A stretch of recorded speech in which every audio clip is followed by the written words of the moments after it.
Banyak kisah nyata terjadi di sekeliling kita, namun terkadang logika kita tidak berfungsi untuk menafsirkannya. Karena kisah ini adalah kisah benar terjadi saat pembongkaran kuburan jemaah haji.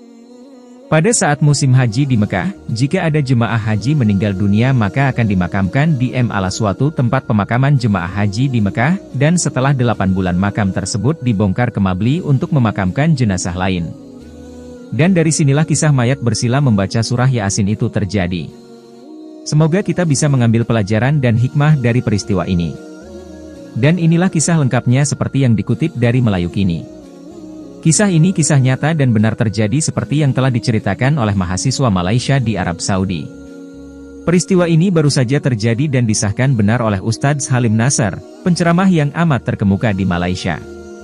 Peristiwa ini terjadi pada suatu hari di musim haji yang lalu. Mahasiswa Malaysia yang sama-sama menunaikan haji ikut tergabung dengan seorang Arab untuk mengubur seorang mayat yang meninggal dunia pada musim haji.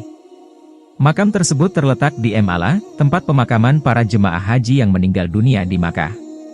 Cara yang mereka kebumikan mayat adalah dengan cara meninggalkan mayat dalam lubang yang disediakan dan menutupnya untuk sekitar 8 bulan. Setelah 8 bulan, lubang itu akan dibuka kembali untuk menguburkan mayat yang baru. Pada hari tersebut, ketika satu lubang dibuka untuk mengubur mayat yang baru, orang Arab tersebut berhamburan lari karena dia nampak mayat sedang bersila, bukan tidur seperti kebiasaannya. Penuntut Malaysia ini memberanikan diri merangkak ke dalam kubur tersebut untuk melihat dengan lebih jelas.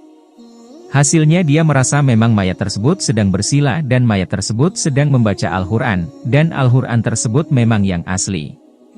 Setelah dilihat berikutnya, ayat Quran yang terbuka adalah surah Yasin. Satu hal adalah mayat tersebut tidak membusuk dan kain yang membalutinya juga tidak busuk. Yang membusuk hanyalah kapas yang ditempatkan di antara mayat dengan kain kafan, kain ihram. Setelah dilakukan penelitian, ternyata mayat tersebut adalah mayat seorang pria berkulit hitam yang kerjanya adalah membersihkan Baitullah dari tumpahan air Zam-Zam. Kerjanya tiada lain selain membersihkan Baitullah jika ada tumpahan air Zam-Zam. Jika tidak ada tumpahan, dia akan duduk di satu sudut Baitullah dan membaca surah Yasin. Itulah kelebihannya bagi orang yang berbakti ke jalan Allah. Inilah yang membuat kita semakin berkobar-kobar untuk mengunjungi Baitullah. Setelah peristiwa itu, lubang kubur itu pun disemen kembali dan ditandai agar tidak ada mayat lagi yang akan dimakamkan di lokasi tersebut. Sumber renungan kita. Inilah bukti akan janji-janji Allah pada hamba-hambanya yang taat dan ikhlas beribadah kepadanya. Wallahu alam.